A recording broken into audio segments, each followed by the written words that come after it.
ಸಿಂಹರಾಶಿ ಖರ್ಚಿಗೆ ಕಡಿವಾಣವನ್ನು ಹಾಕಲೇಬೇಕಾದಂತಹ ಅನಿವಾರ್ಯತೆ ಈ ದಿವಸದಲ್ಲಿ ನಿಮಗೆ ಒದಗಿ ಬರಬಹುದು. ಸಾಮಾಜಿಕ ದೃಷ್ಟಿಯಲ್ಲಿ, ಸಮಾಜದ ಒಂದು ಲೆಕ್ಕದಲ್ಲಿ, ಸಾರ್ವಜನಿಕ ಕ್ಷೇತ್ರದಲ್ಲಿ ನಿಮಗೆ ವಿಶೇಷವಾದಂತಹ ಗೌರವ ಮಾನ್ಯತೆ ಸಿಕ್ಕುವಂಥದ್ದಾಗಬಹುದು. ನಿರೀಕ್ಷಿತ ಬದಲಾವಣೆಗಳಾಗ್ತಕ್ಕಂತಹ ಸಾಧ್ಯತೆ ಹೆಚ್ಚಾಗಿರತಕ್ಕಂಥದ್ದು. ವಿದ್ಯಾರ್ಥಿಗಳಿಗೆ ತಮ್ಮ ವಿದ್ಯಾಕ್ಷೇತ್ರದಲ್ಲಿ ಯಶಸ್ಸು ಸಿಕ್ಕುವಂತಹ ಸಾಧ್ಯತೆ ಹೆಚ್ಚಾಗಿರುವಂತಹದ್ದು. ವಿರೋಧಿಗಳಿಂದ ಕೆಲವು ಕೆಲಸಕ್ಕೆ ಅಡ್ಡಿಯಾಗತ್ತೆ, ಯಾವಾಗಲೂ ಅದು ಇರುವಂಥದ್ದೇ, ಆದರೆ ಅದು ಇವತ್ತು ಹೆಚ್ಚಿನ ಪ್ರಭಾವವನ್ನು ಬೀರ್ತಕ್ಕಂಥದ್ದು. ಬಹಳ ಜಾಣ್ಮೆಯಿಂದ ನಿಮಗಿರತಕ್ಕಂತಹ ಸಮಸ್ಯೆಗಳನ್ನು ಬಗೆಹರಿಸ್ಕೊಳ್ಳೋಕ್ಕೆ ಹೋಗಿ, ಜೊತೆಗೆ ದ್ವೇಷ, ಕಾದಾಟ ಇತ್ಯಾದಿಗಳು ಬೇಡ ಅನ್ನುವಂತಹ ಅರ್ಥ. ಯಾವುದೇ ಗಲಾಟೆಗೆ ಅವಕಾಶವನ್ನು ಮಾಡಿಕೊಡಬೇಡಿ, ಸೋಲೋದು ನೀವೇ. ಹಾಗಾಗಿ ಆ ಎಚ್ಚರಿಕೆ ಇರಲಿ ಅಂತಕ್ಕಂಥದ್ದು. ತೆಂಗು ಬೆಳೆಗಾರರಿಗೆ, ಕಾರ್ಮಿಕರಿಗೆ ಲಾಭವಾಗ್ತಕ್ಕಂತಹ ವಿಶೇಷವಾದಂತಹ ದಿವಸ ಇದು. ಕಾಶಿ ಬಿಂದು ಮಾಧವ ದೇವರನ್ನು ಪ್ರಾರ್ಥನೆ ಮಾಡಿ ಶುಭವಾಗಿ. ಕನ್ಯಾ ರಾಶಿ ಸರ್ಕಾರಿ ಕೆಲಸಗಳಲ್ಲಿ ಹಿನ್ನಡೆಯಾಗ್ತಕ್ಕಂತಹ ಸೂಚನೆ ಹೆಚ್ಚಾಗಿದೆ ಅಂತ ಅರ್ಥ. ತೈಲ ವ್ಯಾಪಾರಿಗಳಿಗೆ ಉತ್ತಮವಾದಂತಹ ಲಾಭ ಸಿಕ್ಕುವಂತಹದ್ದು. ಹಳೆಯ ನಿಯಮಗಳಿಗೆ ಅನುಸಾರವಾಗಿ ನಿಮ್ಮ ವ್ಯಾಪಾರದಲ್ಲಿ ನೀವು ಮುಂದುವರಿಯಬಹುದು. ಹಿಂದಿನ ನಿಯಮಗಳೇ ನಿಮಗೆ ಅನುಕೂಲಕರವಾಗಿ ಇರತಕ್ಕಂಥದ್ದಾಗತ್ತೆ.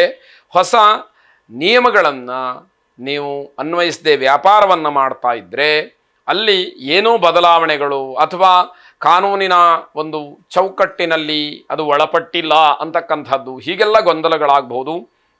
ಸರಿಯಾದಂತಹ ರೀತಿಯಲ್ಲಿ ಗೊಂದಲಗಳನ್ನು ತಿಳಿ ಮಾಡಿಕೊಂಡು ಮುಂದುವರಿತಕ್ಕಂಥದ್ದು ಬಹಳ ಒಳ್ಳೆಯದಾಗಿರುತ್ತೆ.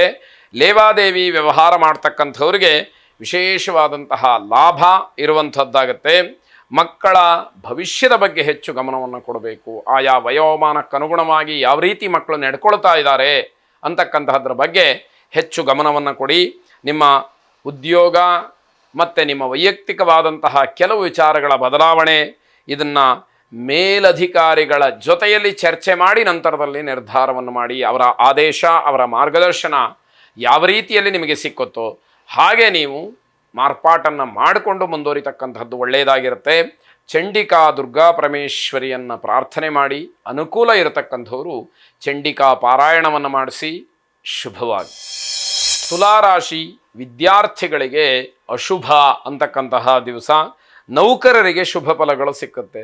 ವಿದ್ಯಾರ್ಥಿಗಳು ಮನಸ್ಸನ್ನು ಕೇಂದ್ರೀಕರಣ ಮಾಡೋಕ್ಕಾಗದಲೇ ನಿಮ್ಮ ಓದಿನಲ್ಲಿ ಹಿನ್ನಡೆಯನ್ನು ಅನುಭವಿಸಬೇಕಾಗತ್ತೆ. ಅದರ ಫಲಿತಾಂಶ ನಿಮಗೆ ಬಹಳ ಕೆಟ್ಟದಾಗಿ ಸಿಗ್ತಕ್ಕಂಥದ್ದಾಗತ್ತೆ. ನೌಕರಿಯಲ್ಲಿರ್ತಕ್ಕಂತಹ ಸ್ತ್ರೀಯರಿಗೆ ವಿಶೇಷವಾದಂತಹ ಸ್ಥಾನಮಾನಗಳು, ಗೌರವ ಲಾಭವಾಗ್ತಕ್ಕಂತಹ ದಿವಸವಾಗಿದೆ. ಕುಟುಂಬದಲ್ಲೂ ಕೂಡ ಪ್ರಗತಿಯನ್ನು ಕಾಣ್ತೀರಿ ಅಂತಕ್ಕಂತಹದ್ದು. ವಿಶೇಷ ವ್ಯಕ್ತಿಗಳ ಸಹಕಾರ, ಸಹಾಯ, ಅವರ ಮಾರ್ಗದರ್ಶನ, ಅವರ ಬೆಂಬಲ, ಅವರಿಂದ ಧೈರ್ಯ, ಭರವಸೆಯ ಮಾತು, ಇದರಲ್ಲಿ ಯಾವುದು ಬೇಕಾದರೂ ಆಗ್ಬೋದು, ನಿಮಗೆ ಸಿಕ್ಕುವಂತಹ ಸಾಧ್ಯತೆಗಳಿದೆ. ಆತ್ಮೀಯರಿಂದ ಸುಖ ಸಂತೋಷ ಸಿಕ್ಕುವಂತಹ ದಿವಸ ಇದಾಗಿದೆ.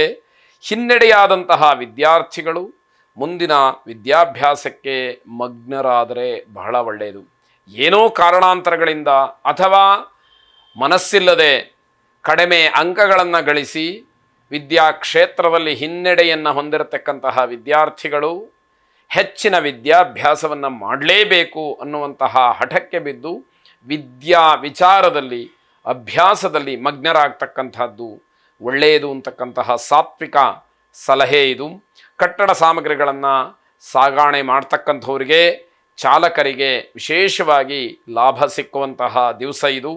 ಲಲಿತಾ ಪರಮೇಶ್ವರಿಯನ್ನು ವಿಶೇಷವಾಗಿ ಪ್ರಾರ್ಥನೆ ಮಾಡಿ ಶುಭವಾಗಿ. ವೃಶ್ಚಿಕ ರಾಶಿ ಮಾನಸಿಕವಾಗಿ, ದೈಹಿಕವಾಗಿ ಹೆಚ್ಚು ಆನಂದದಿಂದ ಇರ್ತೀರಿ. ಬಹಳ ಖುಷಿಯನ್ನು ನೋಡ್ತಕ್ಕಂತಹ ದಿವಸ.